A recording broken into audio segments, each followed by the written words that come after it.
नमस्कार मित्रों। आज मैं आप लोगों के लिए और संपूर्ण गणित को शुरू करने जा रहा हूं, जो अपने YouTube channel sunrise maths point पर अपन पढ़ेंगे, जिस पर संपूर्ण मैथमेटिक्स होगी। ऑल कम्पिटिटिव एग्ज़ाम के लिए जो 10th बेसिस मैथमेटिक्स आती है वो, फिर नेवी, एयरफोर्स, एनडीए, आपके इसमें आईआईटी का इंट्रेंस एग्ज़ाम जो होता है उनके लिए, और आपके टीजीटी, पीजीटी, इन सभी को अपन इसमें सीरियल वाइज धीरे धीरे अपन इसको पढ़ेंगे। अब देखो, सबसे पहले अपन शुरुआत करते हैं कि गणित अगर हम पढ़ें तो सबसे पहले तो हमें नंबर्स के बारे में जानकारी होनी चाहिए। तो नंबर्स से देखो क्या है कि गणित के अंदर अलग अलग पार्ट्स हैं। अपन सबसे पहले जो पार्ट है वो अपना अंकगणित का शुरू करते हैं, और उसके अंदर आपके अंकों के ऊपर पूरी गणित जो है वो टिकी हुई है। पहले अपन उन अंकों को देखते हैं, फिर उनसे संख्याएं बनाएंगे, फिर उन संख्याओं के ऊपर क्या क्या ऑपरेशंस होते हैं वो देखेंगे, और फिर उन ऑपरेशंस की क्या क्या यूज़ हैं वो अपन देखेंगे। तो देखो, सबसे पहले यानी अपना टॉपिक है संख्या पद्धति। इसमें बहुत कुछ है, संख्या पद्धति के अंदर बहुत कुछ है। हर चीज़ को अपन पढ़ेंगे, क्योंकि आजकल का जो एग्ज़ाम पैटर्न है वो अलग हो गया, स्टैंडर्ड का हो गया। उसमें क्वेश्चन जो हैं वो बहुत ही स्टैंडर्ड के पूछे जाने लग गए। ऐसे नहीं है कि पहले तो सिंपल क्वेश्चन आते थे, आज से 10 साल पहले क्वेश्चन बहुत सिंपल आते थे, लेकिन आजकल क्वेश्चन का स्टैंडर्ड वो बढ़ गया। और हर चीज़ को अपन उसको देखेंगे कि मैं आपको बताऊँगा कि हर एक क्वेश्चन जब हम इसमें करेंगे सोल्व, तो निश्चित रूप से कहीं ना कहीं किसी न किसी एग्जाम में आपको मिलेगा वो चाहे कोई भी एग्जाम हो। तो देखिए, सबसे पहले अपन संख्या पद्धति को पढ़ते हैं। तो सबसे पहली बात आती है अपनी अंक, जिनको अपन डिजिट्स बोलते हैं, डिजिट्स। देखो, अपने पास है मैथमेटिक्स के अंदर और 10 अंक हैं, 0, 1, 2, 3, 4, 5, 6, 7, 8, 9 और 9 तक। तो 1 से 9 तक तो हो गए और एक 0 हो गए। तो अपने पास टोटल अंक है 10। अब ये जो 10 अंक हैं, इन्हीं से क्या बनती है, अपनी संख्याएं बनती हैं। संख्याएं जो है वो इन्हीं अंकों को अपन उठाएंगे और उन्हीं से संख्या बनेगी। एक अंक की अगर संख्या की बात करें तो एक अंक की संख्या ये है, यानी टोटल एक अंक की संख्या कितनी है, वो 9 है। एक अंक की यानी अंक कितने हैं, वो तो 10 हो गए, लेकिन एक अंक की संख्या की बात करेंगे तो 9 है, क्योंकि 0 वो संख्या में काउंट नहीं होगा।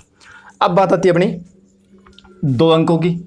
तो 2 अंकों की संख्या अगर हम लिखें, 2 अंकों की संख्या अगर अपन लिखें तो 2 अंकों की संख्या क्या होगी, 2 अंकों की संख्या यानी ये जो अंक है इनमें से कोई भी 2 अंक उठा लो। तो देखो दोस्तों, मैं लिख रहा हूँ, जैसे ये लिख दिया मैंने 29 यानी 29 लिख दिया, ठीक है। अब ये 2 अंक की संख्या, क्योंकि इसमें 2 अंक है, मैंने 90 लिख दिया, ये भी 2 अंक की संख्या है। लेकिन अगर मैंने 0 और 9 लिख दिया तो ये 2 अंक की संख्या नहीं है। आपको लग रहा है कि भैया अंक तो 2 ही इसमें, 0 और 9, तो फिर ये 2 अंक की कैसे नहीं। अगर ये 0 पहले आता है, किसी भी अंक के पहले आता है 0, और उससे पहले कोई सार्थक अंक नहीं है, अपना 1, 2, 3, 4, 5, 6, 7, 8, 9 तक इनमें से कोई अंक नहीं है, यानी संख्या जो वो 0 से स्टार्ट हो रही है, तो फिर वो 0 उस संख्या के अंकों में काउंट नहीं होगा, गिनती नहीं होगी उसकी। तो देखो, ये एक अंक की संख्या होगी, ठीक है, ये 2 अंकों की संख्या, ये 3 अंकों की संख्या। तो जब भी अपने को अगर 2 अंकों की संख्या, 5 अंकों की संख्या, 6 अंकों की संख्या, अगर इनकी बात करें तो अपने को जैसे 6 अंकों की संख्या लिखनी है, तो 6 अंकों की संख्या लिखनी है तो आप कोई भी 6 अंक लिख दो, 1, 2, 3, 4, 5 और 6 हो गई 6 अंकों की संख्या पूरी। अगर हम इसको ऐसे लिख दें, ये लो, हो गई ये भी 6 अंकों की संख्या। अब बात आती है दोस्तों यहाँ कि बिल्कुल नॉर्मल सी बात है कि 2 अंकों की सबसे छोटी संख्या, 2 अंकों की सबसे बड़ी संख्या, 3 अंकों की सबसे छोटी संख्या, 3 अंकों की सबसे बड़ी संख्या, इस प्रकार की बात होगी। तो देखो, अगर आपसे ये कहे कि 2 अंकों की सबसे छोटी संख्या, तो 2 अंकों की सबसे छोटी संख्या 10 है, 10 से छोटा कौन होगा, 9 होगा। तो 9 है वो एक अंक की सबसे बड़ी संख्या है, एक अंक की सबसे बड़ी संख्या। तो सबसे छोटी 2 अंकों की संख्या हो गई 10 हो गई, और सबसे बड़ी संख्या 2 अंकों की वो हो गई 99। इसी प्रकार से अगर 3 अंकों की बात करें तो वो हो गई 100, और 3 अंकों की सबसे बड़ी संख्या बात करें तो 3 9 लिख दो आप, ठीक है। तो सबसे छोटी संख्या अगर लिखना हो तो आप 1 लिख के और जितने अंक आपको चाहिए उतने ही जीरो उसमें जीरो लगा करके और 1 को शामिल करके बना दीजिए। जैसे आपको 6 अंकों की पूछे तो 1 लिखा और उसके आगे 5 जीरो लगा दो तो हो गई 6 अंकों की। इसी प्रकार से अगर आपको 6 अंकों की सबसे बड़ी संख्या पूछे तो आप 9 को 6 बार लिख दो, हो गया 6 अंकों की सबसे बड़ी संख्या। ठीक है, तो ये तो 30 संख्याएं बड़ी अंकों की संख्या, 2 अंकों की, 5 अंकों की, 10 अंकों की छोटी और बड़ी संख्या। अब बात आती है अपनी कि पहले उसमें कंपटीशन एग्जाम पूछे जाते थे कि 5 अंकों की सबसे बड़ी संख्या और 6 अंकों की सबसे छोटी संख्या में कितने का अंतर होता है। तो सीधी सी बात आजकल नहीं पूछे जाते क्योंकि ये क्वेश्चन बिल्कुल नॉर्मल हो गए।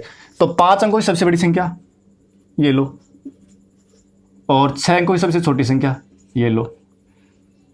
अब बताओ, ये तो 99,999 है और ये 1 लाख है, 1 का अंतर है।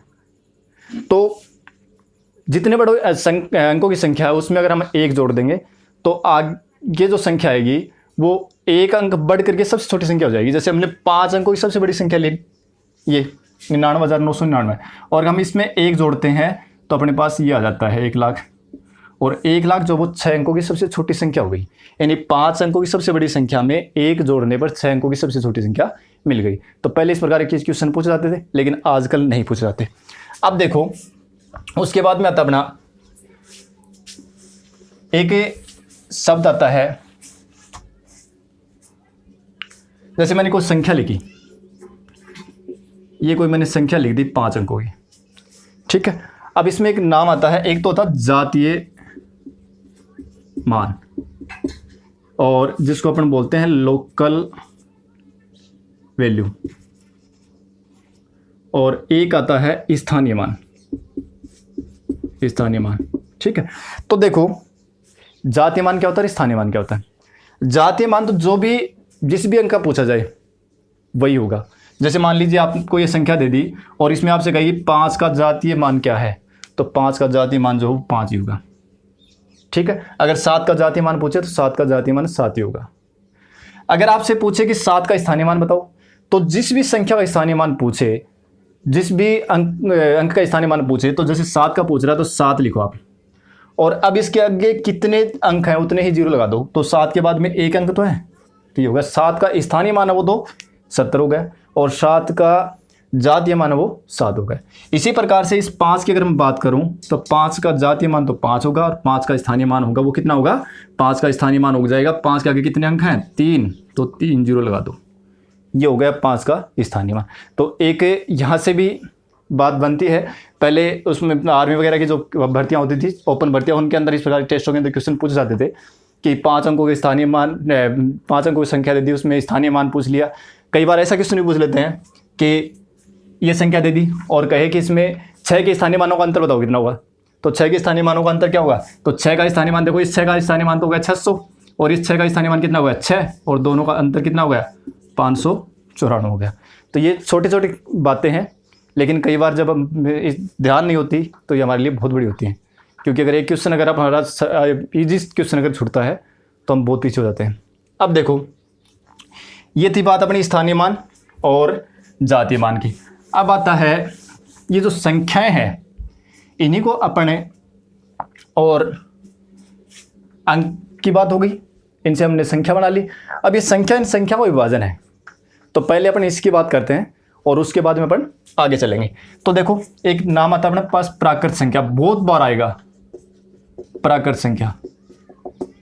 यानी जब हम अंकगणित पढ़ेंगे, इन 10th लेवल की मैथमेटिक्स पढ़ेंगे उसमें तो कम मिलेगा, लेकिन जो ही हम 11th क्लास 12th क्लास से की जो मैथमेटिक्स है, जिसमें आपके एयरफोर्स से टेक्निकल है, नेवी है, आपका एनडी वगैरह, उनके अंदर जब हम पढ़ेंगे यानी टीजीटी बीजीटी के लिए पढ़ेंगे तो उसमें प्राकृत संख्या की बातें जरूर होंगी। उसमें वहाँ बार बार एन मिलेगा, आई मिलेगा, डब्ल्यू मिलेगा, ये जो है ये सिंबल है इनके, और वो मैं बताता हूँ आपको जो अपने को दिमाग में फिट करने हैं। देखो नेचुरल नंबर है प्राकृत संख्या, जिसको नेचुरल नंबर बोलते हैं, इसको अपन एन से डिनोट करते हैं, और ये एक सेट होता है, संख्याओं का एक समुच्चय होता है। और इसमें कौन सी संख्या आती है, इसमें संख्याएं आएंगी 1 से शुरू करके 1 2 3 4 और बाकी सारी संख्या इसमें लिख दो, 1 से बड़ी सारी संख्या जाएंगी। तो 1 2 3 4 5 6 7 8 9 इस प्रकार चलते जाओ, वो सारी क्या है प्राकृत संख्या है। एक आएगा इसमें पूर्ण संख्या नाम। तो पूर्ण संख्या में क्या होगा, जिसको अपन W से लिखेंगे, W से लिखेंगे। और इसमें क्या आएगा कि 0 प्राकृत संख्या जो है इसमें 0 और काउंट कर दो, 0 1 2 3 4 ये आ गया। अब ध्यान रखें कि कई बार जैसे आपसे पूछ लिया जाए कि 2.5 क्या ये प्राकृत संख्या है या नेचुरल नंबर है, तो ये नहीं है। क्यों? क्योंकि देखो इसमें सारे क्या हैं, नंबर ऑफ पूरे हैं, इसमें दशमलव का कोई काम नहीं है, यानी संख्या पूरी है। ठीक है, यहाँ पर 2.5 यानी 2 से ज़्यादा 3 से कम, इसका मतलब ये हुआ। तो ये संख्या 2 से ज़्यादा है 3 से कम है, तो 2 से 3 के बीच की वो संख्या नहीं आएंगी इसमें सारी जो पूरी संख्या वो आएंगी। ठीक है, अब आता है अपना ये पूर्ण संख्या हुई, उसके बाद में आता है पूर्णांक संख्या जिसको अपन आई से लिखेंगे, इंटीजर नंबर। इसमें कौन से आएंगे? इसमें आएंगे सारे के सारे तो नेगेटिव नंबर, -3 -2 -1 0 1 2 3 यानी सारे आ जाएंगे होल नंबर सारे। लेकिन इससे पीछे जो है वो 0 से छोटे सारे नंबर -1 -2 -3 ये सारे इसमें शामिल होंगे। तो इंटीजर नंबर की जब भी बात होगी, यानी आई जब भी आएगा, तो उसके लिए अपन ये ध्यान में रखना कि आई का मतलब इसकी बात हो रही है। ठीक है, फिर आता है अपना एक नाम आएगा परमेय संख्या, रेशनल नंबर। परमेय संख्या मैं इंग्लिश वर्ड ही बता रहा हूँ उनके, रेशनल नंबर। और इसको अपन क्यू से लिखते हैं, कैपिटल क्यू से इसको लिखा जाता है। ठीक है, कई बार इसके सिंबल चेंज कर देते हैं तो वो बता देगा अपने को, सिंबल चेंज करेगा तो क्वेश्चन में दिया हुआ मिलेगा कि ये जहाँ जेड जो वो परमेय संख्या का समुच्चय है, इस प्रकार से क्वेश्चन मिलते हैं वो। ठीक है, तो अगर सिंबल चेंज करते हैं, मैं मोस्टली अपन इसको क्यू से लिखते हैं। अब देखो परमेय संख्या कौन सी होती है? देखो परमेय संख्याएं वो होती हैं जिनको अपन PYQ फॉर्म में रिप्रेजेंट कर सकें, लेकिन साथ में कंडीशन ये कि क्यू की वैल्यू को 0 नहीं होनी चाहिए। यानी याद देखो ऊपर ये अंश और ये हर, ठीक है, अंश और हर यानी डिनोमिनेटर और डिनोमिनेटर, इसमें डिनोमिनेटर जो है उसमे/0 नहीं होना चाहिए, नीचे वाला जो नंबर है वो 0 नहीं होना चाहिए। यानी कोई भी संख्या अगर इस रूप में लिखी जा सकती है तो वो परमेय संख्या होगी। जैसे 3/5 परमेय संख्या, ये जितनी भी संख्या लिखी है मैंने ये सारी परमेय संख्या है। जैसे आप कहें कि भी -3 तो -3 भी परमेय संख्या, क्योंकि इसको अपन -3/1 कर सकते हैं। ठीक है, अब आता है अपना -1, तो -1 भी परमेय संख्या है, इसको अपन -1/1 कर सकते हैं। लेकिन इसको अगर 1/0 तो ये जो है ये आपकी अपरिभाषित चीज़ है, ये ऐसा होता ही नहीं है मैथमेटिक्स में, इनफाइनाइट हो जाता है। ठीक है, तो इन चीज़ों को, ये इस प्रकार के जो नंबर्स हैं उनको अपन, ये नंबर होते ही नहीं है, एग्जिस्ट नहीं करते। ठीक है, तो इनको अपन परमेय संख्या बोलते थे। यानी कहने का मतलब ये है कि आपका जो डिनोमिनेटर है उसमें 0 नहीं होना चाहिए। ठीक है, ये तो आपका परमेय संख्या है। अब परमेय संख्या में और कौन से आएंगे? इसमें सारी दशमलव संख्या भी आएंगी, जैसे 3.5 3.5 ये परमेय संख्या है। परमेय संख्या इनके बीच में जो संख्या आएंगी वो सारी परमेय होंगी। जैसे 1 और 2 के बीच में संख्या आती है वो सारी परमेय संख्या है। ठीक है, इसी प्रकार से 3.5 6 7 8 9 ये भी एक परमेय संख्या है। ठीक है, ये भी परमेय संख्या है, क्योंकि इसको भी अपन P/Q के रूप में लिख सकते हैं, इसको भी अपन P/Q के रूप में लिख सकते हैं। सीधा सा है कि 3.5 को अगर आपको लिखना है तो 3.5 क्या लिखोगे, नंबर जितना उतना पूरा लिख दो ऊपर, और नीचे क्या करेंगे 1 लगा करके, और दशमलव के बाद में यानी पॉइंट के बाद में कितने डिजिट हैं, कितने अंक हैं, उतनी 0 लगा दो, बस हो गया। तो 3.5 को हम 35/10 लिख सकते हैं। तो 3.5 को अपन 35/10 लिख सकते हैं, और ये क्या है, परमेय संख्या है। ठीक है, अब अपरमेय संख्या है। अपरमेय संख्या कौन सी होंगी? अपरमेय संख्या तो वो होंगी जो, अपरमेय संख्या जो है इनके लिए स्पेशल कोई अपने को सिंबल नहीं, क्वेश्चन में लिखा हुआ मिलता है कि अपरमेय संख्या है, कि जहाँ P मिलेगा Q मिलेगा वो भी है, वो अपरमेय संख्या की बात करेगा वो। तो अपरमेय संख्या कौन सी है? इन जिन संख्या को अपने इस रूप में नहीं लिख सकते वो सारी क्या है, अपरमेय संख्या होती हैं। ठीक है, अब बात आती है कि अपरमेय संख्या है तो फिर ये 0 डिनोमिनेटर यानी हर में 0 आ गया तो वो तो अपरमेय संख्या नहीं है, कि वो संख्या ही नहीं है, तो अपरमेय संख्या क्या है? ठीक है, तो फिर अपरमेय संख्या कौन सी होंगी? देखो जैसे अपन ये लिखते हैं 3.5 1 2 5 1 6 इस प्रकार से अगर लिख दिया तो ये परमेय संख्या है, क्योंकि देखो 5 1 6 5 1 6 की आवर्ती हो रही है, दोबारा वही अंक आने शुरू हो गए। लेकिन अगर ऐसा होता 3.5 1 6 3 1 5 6 2 1 इस प्रकार से चलते अंक, ठीक है, इस प्रकार से अंक आ रहे हैं। तो फिर ये संख्या जो है ये तो है परमेय और ये है अपरमेय। ध्यान रखें, इस प्रकार के क्वेश्चन भी एग्जाम में पूछ सकता है, अपरमेय, ठीक है। जितनी छोटी लेवल की एग्जाम होगी उसमें इस प्रकार के क्वेश्चन पूछे जा सकते हैं। तो अपरमेय संख्या कौन सी होंगी? यानी जिनके अंदर दशमलव के बाद में अंक तो आए लेकिन उनकी पुनरावृत्ति नहीं हो। दशमलव के बाद में अंक आते हों, चलता हो, लेकिन अंकों की पुनरावृत्ति हो जाए तो वो तो होगी परमेय संख्या, और अंकों की पुनरावृत्ति नहीं हो तो वो होगी अपरमेय संख्या। तो दशमलव के बाद में अंकों की पुनरावृत्ति हो तो परमेय संख्या, और अंकों की पुनरावृत्ति नहीं हो, अंक आ रहे हैं, चल रहे हैं आगे, तो वो फिर क्या होगी? अपरमेय संख्या होगी। और सबसे बढ़िया उदाहरण जो है वो लिख रहा हूँ, बहुत बार एग्जाम में पूछा जाता है कि अपरमेय संख्या का उदाहरण जो है वो एक तो पाई और एक ई, ठीक है। पाई का मान अपन 3.14 इस प्रकार से लिखते हैं, लेकिन ये फिक्स नहीं है, इससे आगे यानी लगभग है ही पाई का मान 3.14। तो पाई जो है वो अपरमेय संख्या है। पीछे आपके उसमें राजस्थान के रेट के एग्जाम में भी क्वेश्चन पूछा गया था। तो पाई जो है वो क्या है? अपरमेय संख्या है। क्वेश्चन दिया हुआ था कि निम्न में से कौन सी संख्या अपरमेय है, तो उसमें पाई जो है वो अपरमेय संख्या है। ई जो है ये हालांकि 10th स्टैंडर्ड में नहीं आती, लेकिन फिर भी अगर हम उससे ऊपर पढ़ते हैं तो अपने को पता चलता है कि ई की वैल्यू कैसे निकालते हैं। तो ई की वैल्यू निकालेंगे तो वो लगभग यानी 2.6 से के आसपास आएगी, 2 से ऊपर की क्वेश्चन है वो, ठीक है। तो वो भी 2 पॉइंट कुछ इस प्रकार से लिखते जाएंगे, पॉइंट के बाद में अंक आते ही रहेंगे, ठीक है। तो वो ई की वैल्यू हो गई। अब तो सबसे बढ़िया 2 उदाहरण मैंने बता दिए कि पाई अपरमेय संख्या है और ई अपरमेय संख्या है। अब देखो दोस्तों कि ये जितनी भी संख्या आपने लिखी है, चाहे वो परमेय हो और चाहे अपरमेय हो, इन सभी को मिला करके अपन बोल देते हैं वास्तविक संख्या। क्या बोल देते हैं इनको? वास्तविक संख्या बोल देते हैं सभी को मिला करके वास्तविक संख्या, यानी कि रियल नंबर बोल देते हैं। इसको अपन लिखते हैं कैपिटल आर से, रियल नंबर। तो क्वेश्चन में बहुत बार आता है कि आर की बात करेगा और जहां आर वास्तविक संख्या है। वास्तविक संख्या इसका मतलब कि जो भी हम संख्या बोल रहे हैं वो सारी सारी वास्तविक हैं। तो फिर वास्तविक सारी हो गई, तो फिर ये सभी को अलग से नाम देने की जरूरत क्यों पड़ गई कि भी सारी वास्तविक, जो भी अपन बोल रहे हैं वो सारी वास्तविक हैं।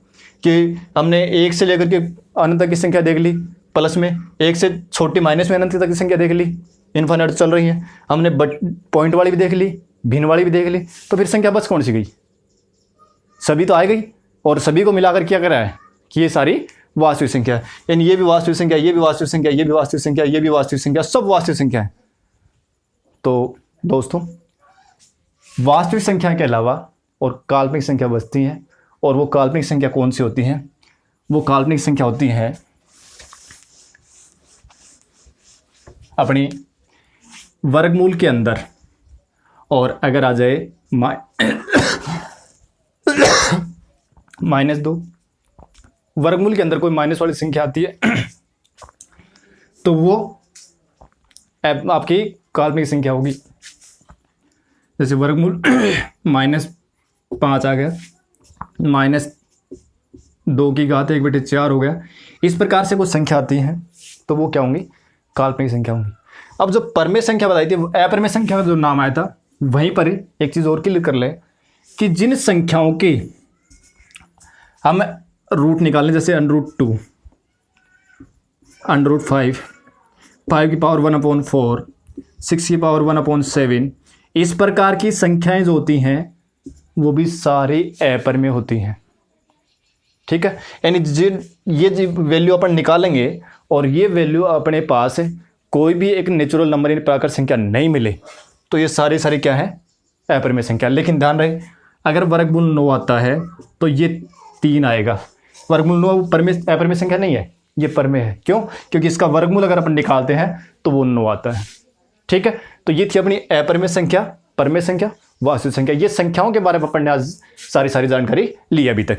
अब देखो इनके अलावा कुछ, ये तो हो गई अपनी जितनी भी संख्याएं हैं उनको कौन कौन से संख्याओं का विभाजन था, और उसमें से कौन सी संख्याओं के समुच्चय को अपन क्या कर रहे थे? स्पेशल नाम दे रहे थे। 0 से बड़े वाले को अलग दे रहे थे, 1 से शुरू करके जो होती है उनको अलग नाम दे रहे थे। ठीक है, अब इसके बाद में आता अपना कि ये बात बढ़िया है, नाम आता है अभाज्य संख्या, जिसको अपन बोलते हैं प्राइम नंबर। प्राइम नंबर ये क्या होता है? यानी अभाज्य संख्या वो होती है, ये ध्यान रखें यहाँ से, ये बहुत ही बढ़िया प्रश्न है। अभाज्य संख्या कौन सी होती है? अभाज्य संख्या वो होती है जो या तो एक से विभाजित हो रही हो, यानी जिसमें एक का भाग जाए या फिर खुद का भाग जाए। यानी यूँ कह सकते हो कि वे संख्याएं जिनके दो ही गुणनखंड हो, एक तो एक और एक दूसरा खुद संख्या। जैसे मैं लिखूं 5, तो 5 में एक तो एक का भाग जाएगा और एक 5 का जाएगा, तो इसके दो ही गुणनखंड हुए। मैं लिख दूं 31, तो 31 में किसी भी संख्या का भाग नहीं जाएगा, तो एक का जाएगा या फिर 31 का जाएगा। ठीक है, तो वे संख्याएं जिनका एक ही अभाज्य गुणनखंड हो, सॉरी दो अभाज्य गुणनखंड हो, या तो एक का भाग उसमें जाएगा या फिर खुद का भाग जाएगा, तो वे संख्याएं कौन सी होंगी? अभाज्य संख्या होंगी। ठीक है, तो अभाज्य संख्या कौन सी हो गई? 2, 3, 5, 7, 11, 13, इस प्रकार से। अब देखो सबसे छोटी संख्या अगर अपन बात करें, एक भी संख्या, लेकिन एक जो है वो आपकी न तो भाज्य संख्या में काउंट होती है और न ही अभाज्य संख्या में। यानी जिन संख्याओं के गुणनखंड 2 हो वो तो अभाज्य संख्या, इसके अलावा संख्या जो बच गई वो क्या होंगी? भाज्य संख्या होंगी, यानी कंपोजिट नंबर उनको बोलते हैं। ठीक है, तो भाज्य संख्या, अभाज्य संख्या के नाम और भी आता है रूट नंबर, रूट संख्या, ये भी कई बार एग्जाम में आ जाता है ये शब्द। तो अभाज्य संख्या को दूसरा शब्द एक और है, रूट संख्या बोलते हैं इनको। और अभाज्य संख्या कौन सी हो गई? यानी जिनके केवल दो ही गुणनखंड हो, या तो खुद हो या फिर वो एक हो, या तो एक से डिवाइड हो रही हो, यानी जिस संख्या में या तो एक का भाग जा रहा हो या फिर खुद का भाग जा रहा हो। जैसे अपने 2 लिखा तो 2 में खुद का भाग जाएगा और एक का भाग जाएगा। तो ये जितनी भी संख्या मैंने लिखी है इन सभी में एक का तो जाएगा ही, एक तो सभी का गुणनखंड होता ही है, इन एक का भाग तो किसी भी संख्या में लिखे तो सब में जाएगा, और एक इनका खुद का भाग जाएगा। तो ये होती है अभाज्य संख्या। इसके अलावा जो बच गई उनको बोलते हैं भाज्य संख्या। भाज्य संख्या यानी जिनमें 2 के अलावा तीसरा गुणनखंड भी हो। जैसे मान लीजिए मैंने लिखा 4, तो 4 में देखो एक का भाग भी जाएगा, 2 का भी जाएगा, 4 का भी जाएगा, तो 4 हो गई अभाज्य संख्या। ठीक है, अब यहां से प्रश्न पूछा जाता है कि सबसे छोटी अभाज्य संख्या, तो सबसे छोटी अभाज्य संख्या मित्र हो गई 2। एक नहीं, ऑप्शन में मिलेगा आपको 1, लेकिन आपको एक को टिक नहीं करना है, एक सही नहीं है। सबसे छोटी अभाज्य संख्या है 2। फिर एकमात्र सम अभाज्य संख्या, जब तक हम इनको नहीं पढ़ेंगे तो अपने को नहीं पता कि अभाज्य संख्या क्या होती है, क्योंकि 10 तक मैथमेटिक्स अपन पढ़ते हैं, फिर जो मैथ्स की साइड जाते हैं वही पढ़ पाते हैं, फिर तो जो अदर सब्जेक्टों में चले गए वो तो नहीं पढ़ पाते, तो उनके लिए बड़ी समस्या होती है। तो मैं आपके सबसे छोटी अभाज्य संख्या 2 और एकमात्र सम अभाज्य संख्या, यानी वो संख्या सम भी है और अभाज्य भी है, वो भी कौन सी है? 2 ही है। तो एक प्रश्न ये हो गया कि एकमात्र सम अभाज्य संख्या 2। ठीक है, एक प्रश्न अभी पीछे कुछ कौन से एग्जाम में आया था कि 1 से लेकर के यानी प्रथम 100 संख्याओं में कितनी अभाज्य संख्या है? तो प्रथम 100 संख्याओं में कितनी अभाज्य संख्या है? वो है 25। आप लिख के देख लेना, 25 संख्या मिलेगी आपको, 25 अभाज्य संख्या। तो 100 तक आपके 25 अभाज्य संख्या, ये याद होनी चाहिए, याद रखने में अपने फायदा है, नहीं तो लिख के देखनी पड़ेगी सारी। ठीक है, तो 100 तक की संख्याओं में अपने पास से 25 अभाज्य संख्या, प्रश्न आया हुआ एग्जाम में। ये था अपना भाज्य और अभाज्य संख्या। अब इसी के साथ एक शब्द और आता है, सहअभाज्य संख्या। सहअभाज्य संख्या, ये शब्द और आता है। ठीक है, यानी को प्राइम नंबर, वो कौन से होते हैं? देखो सहअभाज्य संख्या वो होती हैं इसमें जोड़ा आएगा संख्याओं का, यानी संख्या वे 2 संख्याएं सहअभाज्य संख्या होंगी जिनमें उभयनिष्ठ से एक ही गुणनखंड हो, और वो भी 1, यानी 3 और मैंने लिख दिया 7। तो ये वैसे तो दोनों अभाज्य संख्या है, लेकिन इनका कॉमन गुणनखंड यानी जो ऐसी कोई संख्या जो इन दोनों को विभाजित करती हो तो वो केवल 1 है। 1 के अलावा अगर कोई संख्या इनको विभाजित करे तो वो फिर वो आपकी सहअभाज्य संख्या नहीं होगी। जैसे मैंने लिख दिया कि भाई 8 और 25 लिखा, अब ये दोनों ही वैसे अभाज्य संख्या नहीं है, 8 है वो भी और 25 है वो भी अभाज्य संख्या नहीं है, दोनों ही क्या है? आपकी भाज्य संख्या है। यानी 8 में भी 1 और 8 के अलावा किसी संख्या को भाग जा रहा है, 25 में भी 1 और 25 के अलावा किसी संख्या को भाग जा रहा है, तो ये दोनों ही अभाज्य संख्या तो नहीं है, लेकिन सहभाज्य संख्या है। क्यों? क्योंकि इन दोनों में कोई भी संख्या ऐसी नहीं है जो इन दोनों में भाग जा रहा हो। जैसे 8 में 2 का भाग जाता है लेकिन 25 में नहीं जाएगा, 25 में 5 आ जाता है 8 में नहीं जाएगा, 8 में 8 का जाता है लेकिन 25 में नहीं जाएगा। तो इस प्रकार से ये हो गई सहभाज्य संख्या। तो सहअभाज्य संख्या परीक्षा में प्रश्न पूछा है, ये भी आया हुआ एग्जाम में क्वेश्चन है, कौन से था देखो, उसमें ये दिया हुआ था कि निम्न में से कौन सी सहभाज्य संख्या है। अब उसमें ए ऑप्शन लिख दिया 8 और 17, बी ऑप्शन लिख दिया 9 और 42, और सी ऑप्शन लिख दिया 3 और 9, और सी ऑप्शन लिख दिया 15 और 25। ठीक है, तो इसमें 3 का भाग दोनों में जा रहा है, तो 3 का उभयनिष्ठ गुणनखंड हो गया। इसमें 3 का भाग जा रहा है, इनका उभयनिष्ठ गुणनखंड हो गया। इन दोनों में 5 का भाग जा रहा है, उभयनिष्ठ गुणनखंड हो गया। लेकिन 8 और 17 में किसी का भाग नहीं जा रहा, तो ये दोनों क्या हो गई? सहभाज्य संख्या हो गई। तो ये था भाज्य और सहभाज्य संख्या का काम। तो अपने संख्याएं देख ली, भाज्य संख्या, अभाज्य संख्या देख ली, परमेय संख्या और अपरमेय संख्या देख ली। क्वेश्चन जो ज़्यादा बनते हैं वो तो इस पर, और एक आपके परमेय संख्या और अपरमेय संख्या।